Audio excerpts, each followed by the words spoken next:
All right, welcome to our workshop, everyone. Tonight we are going to be looking at planning. So I'm going to be taking you through a guideline of how to plan for the year ahead. Now, I'm basically using the structure that I personally have been using for a number of years now to plan my years. And I tend to do this work sometime in late November for the year ahead. So I actually have my planning retreat coming up next week. I will be spending a couple of days planning 2023 in both of my businesses. Now, I'm aware that most people don't have the opportunity to take themselves away from home for multiple days and plan. So I've tried to put this together in a way that you can do it in one day, or at least the bulk of it, the kind of really high level stuff, in one day, and get your planning sort of overall organized. And then as time goes on, you can kind of break it down and get to the more nitty gritty of the process. So that's what this is tonight.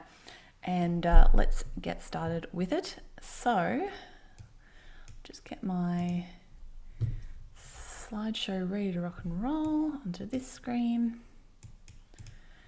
And now if you're new here and you're watching this live, I can see I've got Roz here. Hey Roz. So what you want to do is ask me any questions throughout the workshop in the chat, and then we'll have time at the end if you want to ask me any follow-up questions. That will be absolutely fine.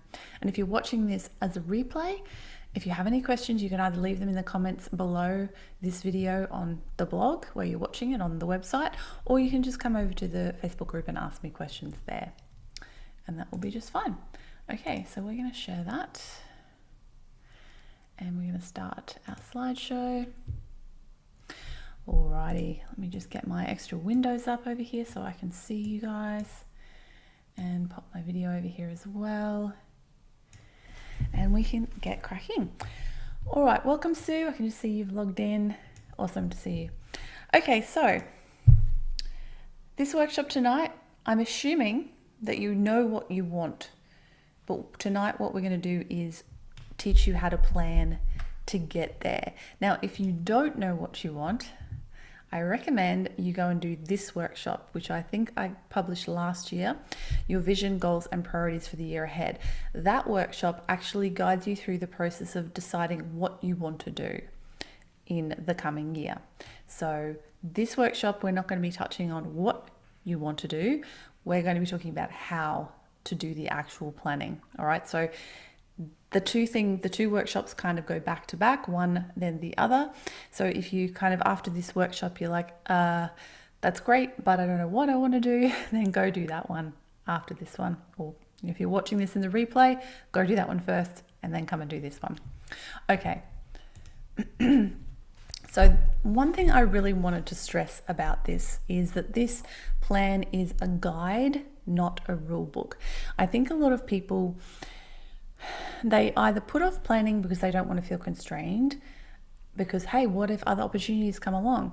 Or they do plan, and then when other opportunities and life gets in the way and all of that stuff that will happen, they feel stressed and they feel like they're letting themselves down. They feel like they're not, living up to the plans that they made. I really want you to just be prepared that you will change some of the things in your plan as the year progresses. Okay, it's simply a guide. You want to put together a guide to help you and ensure you don't keep putting off the important projects and things that you have been wanting to get done, but realize that it can and should perhaps be changed if more important or urgent things arise that you need to put your attention to at that particular time. So the aim of this is to put a solid plan together so you're not just stumbling from day to day, week to week, with no larger goal or plan of what you're trying to achieve, feeling like you're never getting anywhere, and just having that feeling of like, I'm never actually making progress. Because you will have projects and you will have dates and you will have things in your calendar that you have, in the past you has decided are important, and you have a date to get them done by. Okay.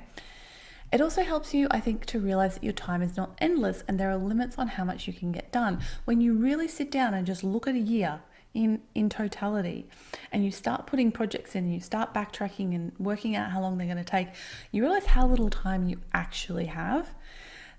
And we only have what, 85, 90, if we're lucky, years.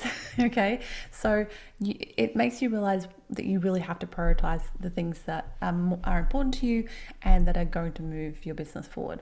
Okay, so this is a guide, not a rule book, and don't feel bad when things come up that mean you might have to alter your plans a little bit.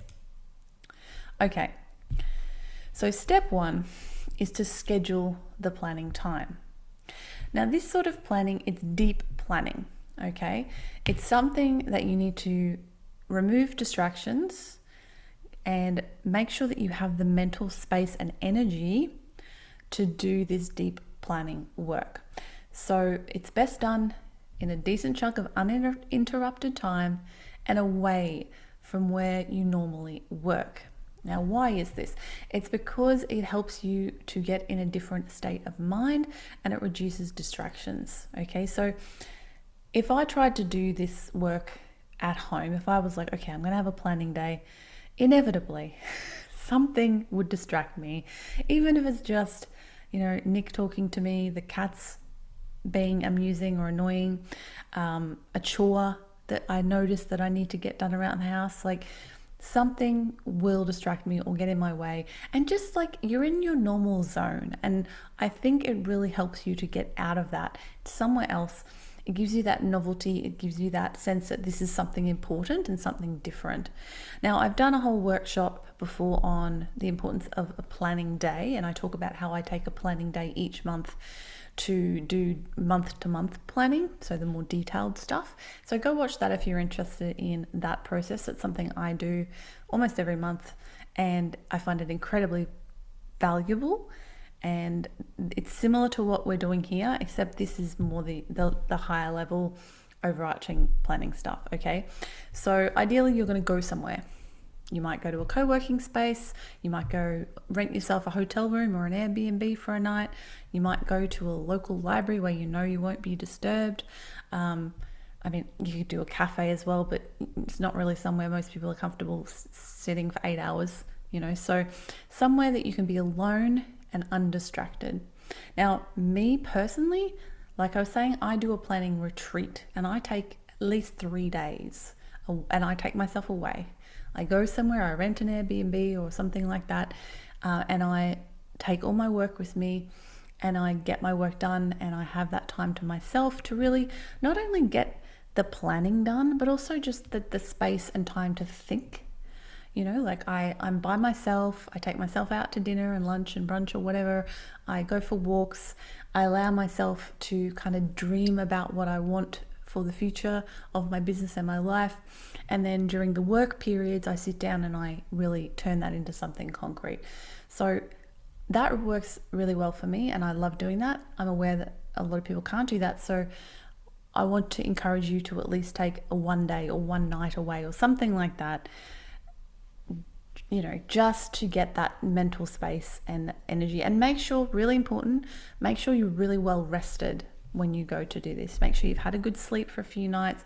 Make sure you're not sick. Make sure you're not feeling overly stressed. You want to be in a nice, calm, relaxed and rested state so that you can focus for long periods of time, because that's what you're going to need to do. Okay, so step 2 is to look at the big picture first. So I always start by looking at the whole of the next year, all 12 months, okay?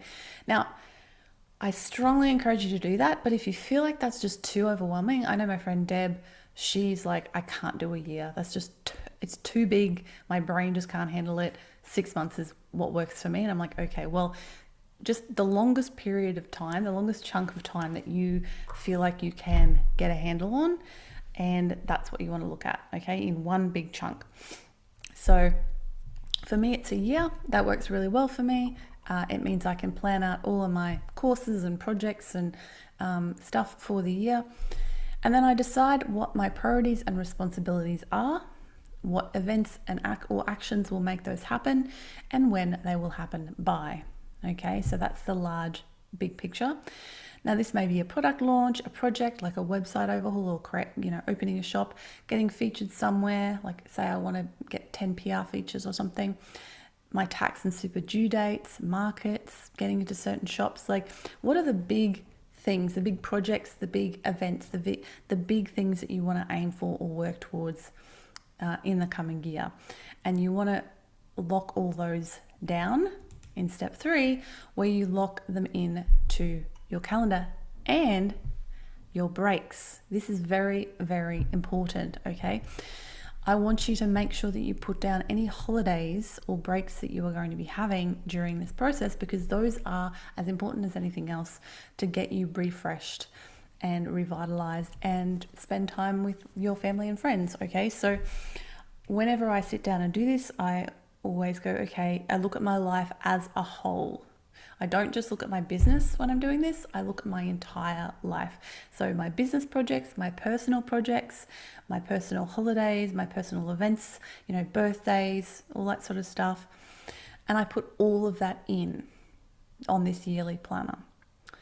Okay, so that way you can make sure you're balancing things like, oh, I've planned to, launch my website. Just for me, just say I said I plan on launching my website on the 10th of May. And then I do my kind of backtracking work and realize, that's like not even 2 weeks after my birthday, and I have a trip planned for my birthday, so that's not going to work, So this higher level sort of putting it all together is what you want to do. So now, as I said earlier, realize that some of these things may and probably will change as the year progresses. Things will pop up. Opportunities will arise that you didn't know about. Holidays might be booked. Other people's events might happen, bad and good, that you have to work around in your plan. And that's just life. That's how it goes. And as I said, you can't get yourself down on that. Just rejig things as best you can, okay? But it's really great to do this, because when you have all these dates planned out in advance, including breaks and things like that, it makes sure that you're not overcommitting yourself and running projects over each other in a way that's just not going to be sustainable for your life. Okay, so that's why this is going to be very different. Some people will have multiple projects going on at once, and maybe you'll have like 20 markets you're trying to do, if that's your focus. If you're someone who does markets every second weekend or every weekend, maybe you've got 3 major markets, maybe, whatever it is. Maybe you've got online events, like you're going to participate in a Valentine's Day special, maybe you're going to do Mother's Day, maybe you're going to do Halloween, whatever, like all of that stuff. Think about all of those things, because a major marketing event is an event. It's something you need to plan for as well to do a good job of it. So all of those things should go in here, and they're all things you can decide ahead of time. You can go, okay, well, I'm going to do 2 sales next year, or run 2 specials, and they're going to be in this event and this event. So here's, just as an example, my current year planner. So you can see, basically, I literally take this big planner with me, and I take whiteboard markers in different colors. I've got different colors for different things, and I literally put in all the dates. And you can see those lines I've put in. That's when I'm like running Setup Shop or another course, so that I know that I'm running a course during those times, and I don't accidentally go on plan a holiday or plan some other thing. And then in the sides there, you can see I've written ideas and things that I'm planning or that I want to do. Then under the notes section, those are like swimming events that I'm planning on participating in. And you can see down the bottom there, my planning sabbatical, which is coming up next week as I record this. I've got Reels Challenge in there that I've asked you guys about thinking about doing that. My trip to Canada is in there, it's all blocked off. And of course, I'm a few days behind crossing off the days, but I have this on my wall. It's just over here behind me, and I see it every single day, and it just helps me to see what's happening, the bigger picture. And that way I just feel like I'm on top of things when I've got that there, because I can see what's coming up well in advance, and nothing sort of springs at me unawares, right? Okay, so once you've got all those things locked in, all those events and all those things, now it's time to work backwards. Now, as I was saying, it might take you a whole day to just do the locking in of the big things. And if that's the case, then you can kind of do this part of it. Look, ideally you want to do this at the same time, because doing this may actually change the plans that you've just made. Okay, the reason is because you want to plan backwards. Okay, so say you have a market, say you want to apply for one of the big markets, or you know that market is going to be on this date or around this date. When do you have to apply for that market? When will you have to start making stock? Same with running some sort of online event, right? You know you want to participate in Black Friday sales, right? When's it happening? How far ahead are you going to be planning things, making content for it, promote it, deciding on, creating emails, whatever, doing graphics in your shop, whatever you decide to do, how far ahead are you going to be having to focus on that project? So by doing this, if you have a holiday, when do you have to close your shop by? That's a great one to remember. When do you need to announce the holiday by? Before you close your shop. Okay, so you have to work backwards and put all these dates in your calendar. And this is where you may realize that you've run stuff over the top of each other. You've been overly zealous with how much you have planned and how much you have put into your calendar, because stuff is going to be happening at the same time and it may not be feasible for you to actually keep up with that. So that is where you're going to have to perhaps reprioritize and rethink when you're doing stuff, what you're doing, and perhaps rejig it. So that's why ideally you want to do all of this in one day, or 2 days back to back, so that you can make sure that your plan is solid and doable. Okay. All right, so step 5, this is if you have extra time, if you're like me and you're able to take yourself away for planning retreat. And if you can't do that, then this would be something that you would do, in the coming months. So say you plan on doing this in November each year, then throughout December you can kind of work your way through this extra stuff. Now, put the dates in your calendar diary. That's pretty easy. You can do that. If you've put them on that big one or whatever planning system you're using. I just love the visual element of that. It works really well for me. I have like a 3-prong planning system. So I have the wall planner, and then I have my paper diary, okay, which is my day-to-day, like every single day. My to-do list goes on here, and all the things that I have had to do, they're all written down there. And they are also in my digital calendar, my Google Calendar. So I have those 3 things that all have to sync up. My wall planner, now the reason I put this and I have this here is because it's literally on the desk next to me every single day, and I can see my week at a glance right there, and I know what's coming up. The digital calendar is as an extra backup reminder thingy. So that I can look at like the month as a whole, and also it pings me when stuff is happening, right? So if I have an appointment, I do put it in my diary and I highlight any appointments I have, any time I have to be a certain place, like this workshop or recording a podcast with someone else, or a meal with someone, like personal and business. It goes in here, it goes in my digital calendar. I put a reminder in my digital calendar, it pings me on my phone, make sure I don't forget. This is just because I can be very forgetful, and if I didn't have this system, if I just wrote things down on paper, I wouldn't always remember them, especially stuff that's like on the weekend and stuff. So that works for me. You have to find the system that works for you, and you want to make sure that these important dates, you put them all in those places ahead of time. So I've actually already I've got a messy pile here, my desk is not always neat. I've already bought my planner for next year, because next week when I go on my planning sabbatical, then I am going to be putting all of that stuff, all of those important dates in here and highlighting them and whatnot, and making sure it's all organized ahead of time. Can I just point out, this has a built-in pencil case in the front I've never seen this before. This is the first year I've ever seen this. I thought it was kind of cool. So there you go. That's my planner for next year. And that's what works really well for me. So, whatever works for you is great.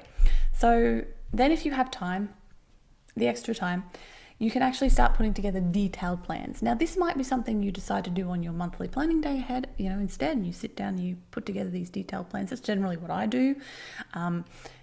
I generally, like during my end of year planning sabbatical, one thing I do tend to do is actually plan my YouTube content for the year ahead, because I just feel so much more relaxed. And because my YouTube content works and combines with all my other stuff. So I have to, when I'm doing Setup Shop, I have to go, okay, I need to make videos to promote Setup Shop the few weeks before the launch. So I need to make sure to come up with topics to do for those launches. I try to come up with video topics often that will link into the Thrive the Circle workshop. So I tend to kind of try to plan what workshops I'm going to be doing for the whole year. For the jewelry business, I look at, okay, am I going to be doing any special events? Am I going to be planning any new designs? Or, because for me, because I've been in business so long and I don't make a lot of new designs, I actually force myself to sit down and have design time. Like I basically say I want to create 2 new lots of products or new products this time and this time of the year and get them out there into the world. So I put that in there. And I think about any special events that I want to work towards for that. Okay, so if you're, for me, because I have the 2 businesses and with Create and Thrive, I have to create a lot of content and plan a lot of content. That's why it takes me so long. That's why I need a couple of days to do this. Although if you're not doing 2 businesses like I am, if you've just got the one, it's probably less work and it'll take you less time to do it. So that's why I'm saying you can probably do it in a shorter period of time. Now, the benefit of doing this sort of work, like I said here, an example, put together a Trello board or Asana or what's that one that they're all talking about these days? Notion or whatever. Create a getting prepped for market workflow. So you can just refer to it each time rather than reinventing the wheel. Even in Google Documents, like write a dot point flow of every single step you need to take every time you have a market. And then you just go back to that, and you don't have to every single time think, what do I need to do next? What do I need to do? You waste so much time doing that. Whereas creating these higher level sort of schematics and systems will save you time. There's also another workshop in the Circle, in the resource library, about 6 systems every handmade business should have. So if you want to get better at your systems, go do that workshop, and it goes into detail about a number of systems that I recommend you structure and create to save yourself time and mental energy.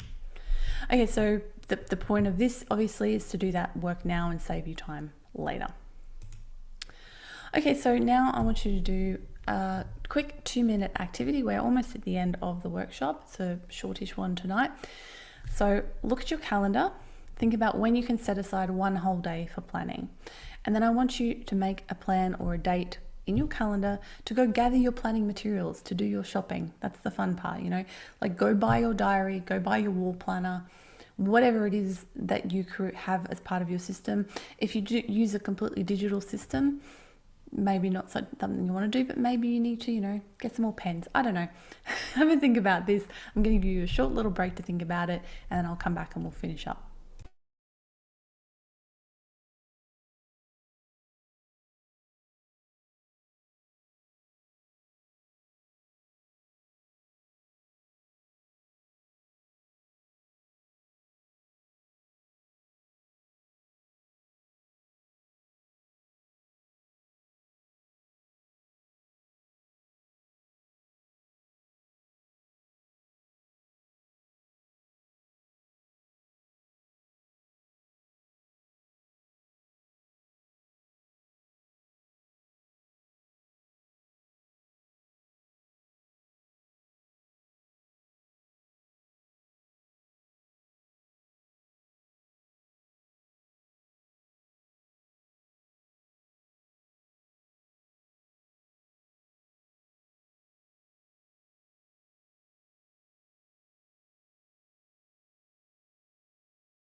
Okay, hopefully you have managed to find some time either in the next month or in January to get this done. Now, if you're here live, hello to those of you who are.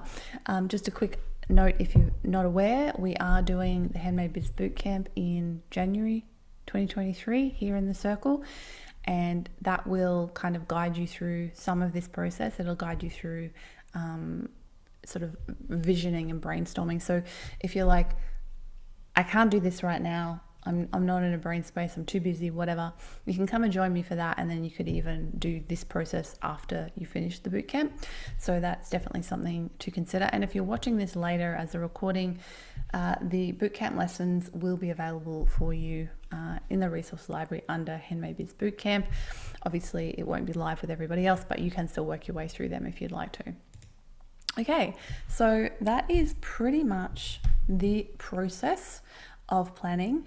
Here are a bunch of other workshops that you might find useful as part of this process. As I said at the beginning of this workshop, if you don't know what you want yet, go do Your Vision, Goals and Priorities for the Year Ahead workshop. Then we've got the Review Your Year workshop, where you actually look back at the year that has been and kind of decide what went well, what didn't, what you might want to do differently. Then there's a workshop about the top 3 priorities planning method I developed many years ago, that helps you kind of break down your big projects into smaller and smaller chunks to make them more doable. We've got time management for creatives, if you're struggling with time management and actually, making the time to get stuff done. I share a bunch of time management strategies in that one. And the Power of a Planning Day workshop that I talked about earlier in this one, where I talk about why I take a planning day every month and what I do in that and what the point of it is. So that is all great backup stuff. So Roz has just said in the chat, this workshop was perfect timing for me. I've already bought my planner a month to an A4 page, which I'll put up on my wall, and I've started to fill in important dates. So my planning day will be doing the work backwards, milestones type stuff, and getting into more of the details. Thanks. Fantastic, Roz. That's really awesome to hear. Okay, so let's just stop the sharing and bring me back on the screen. Hello. All right, so does anybody have any questions or comments about this workshop, about this process? Please share them now in the text chat here in Zoom. I'm happy to answer any questions about it. I am planning on possibly doing, I haven't totally decided yet, but I am thinking about doing a YouTube video sort of vloggy thing at my next planning retreat, which, as I said, is next week. I'm going to be in Adelaide. Now, the reason I'm going to Adelaide is not specifically for the planning retreat, but one of my best friends is turning 40 this year, and she's having a 40th birthday trip to Adelaide. And I'm like, well, she's doing that exactly around the time I normally do my planning retreat. So I'm going to take myself down there. I'm paying for flights anyway. I'm going to take myself down there a couple of days early, get an Airbnb, and have my planning retreat down there. So I'm really looking forward to that. I'll be sharing a bit of that on my Instagram. Normally I take myself not too far away. I usually go somewhere an hour or two drive from home for a couple of nights. Like last year I went up to Hervey Bay, which is about 2.5 hours drive. The year before that, I think I went to Caloundra, which is like half an hour away, but I just got myself an Airbnb at the beach. And for me, I like to be at the beach. I'm actually going to be in Glenelg for my planning retreat, which is the beachside suburb of Adelaide, because I like to go for a swim every day. When it helps, that really, I love swimming. I do that regularly anyway, but it's swimming and walking for me are really great activities where I can let my mind wander and think about stuff and come up with ideas. So I think holistically about this. When I take myself up on a planning day as well, I tend to go, I go to the beach, I have a swim in the morning, or I take myself up for a hike, and then I go for a nice brunch. And while I'm sitting at brunch, I get my book out and I start just getting stuff out of my head and brainstorming and sort of coming up with potentially new ideas. And then I take myself to the library usually after that. Libraries are amazing. Like they're such an underrated resource, but they're free. And I don't know about other countries, but here in Australia, they always have really good, working spaces where you can literally sit, plug in your computer, put your headphones on and just focus for hours on end, and no one's going to disturb you. You're not in the way of anybody. And it's, for me, someone who likes to be undisturbed when I'm working, it's a perfect place for me. Some people prefer co-working spaces because they work better with sort of that hustle and bustle and other people and energy around them. So whatever works for you, and you can kind of use that sort of same process for this, bigger picture, long-term planning as well. All right, any last comments or questions? If not, I will wrap things up. I'll give it one more minute in case anybody's typing and sharing anything. Now, just a quick note that this is the last workshop for 2022. Next month, we are doing 3 live chats instead. The reason I'm doing that is because I think everybody's pretty flat out in December. Also, I have decided we are going to do a Reels challenge next month. Because you need to be marketing anyway. So I figure that's a fun little extra thing that we can all do together and support each other and kind of like each other's stuff and follow each other and just give each other a boost in that, lead up to Christmas sales period. So we're actually going to be doing, I haven't announced this yet, by the way. We're actually going to be doing that on the 5th of December, the week of the 5th of December. And we're also probably going to be doing that in the early part of 2023. If everybody enjoys it and it's something we want to do again, we might do it again in February or March or something like that. And I actually have a video coming out on YouTube, which I just recorded today, which is all about how to kind of glow up your reels. So how to, I share a whole bunch of useful info that you might not know about how to make a good, fun Instagram reel, and also how to do it really easily and quickly because it can seem really overwhelming. So that YouTube video is coming out on where's my dates? I believe the 30th, which I think is the week after next. Yeah, so that YouTube video is coming up in the next few weeks, and make sure to watch that one before we do the Reels challenge, because I give you a whole bunch of really useful tips about the process of creating a reel that will make it a lot faster and easier and more potential to go viral, which is what we all want as well. So that's coming up. And then in January, of course, we have the Look Back, Move Forward mini course of reviewing the previous year on the first week of January, and that's open to everyone. That's not just a Thriver Circle thing. But then we have the Hemo Biz Bootcamp starting the second week of January, and that's only for you guys, Thriver Circle members. So yeah, lots happening in the next few months. Angie said that will help me get back on track. Thank you. Awesome. Sue, thanks so much for this, Jess. Great info. Thanks for coming, Sue. Glad it was helpful. Hannah, love the idea of a planning day at the library or in a cafe. It really is. It's great. And again, it's that whole idea that I was talking about today, getting yourself out of your normal environment, and I make a kind of a day of it, like it's fun. It's something I enjoy, and it's something to look forward to rather than being a drag. If you find planning a little bit, then it kind of wraps it in, enjoyable things. I actually quite like planning, and I like it a lot more now that I do it that way because it allows me to actually get stuff done. It's amazing how much I can get done in like 2 or 3 hours when I take myself and put myself in a different environment to my normal home environment. It works really well for me, and I think for a lot of other people as well. Okay. All right. No more questions. Fantastic. Thank you all so much for joining me tonight. It was wonderful to see all of you live here. And if you've watched the replay, I hope you found this helpful, and I'll catch you in the circle. Bye, everybody.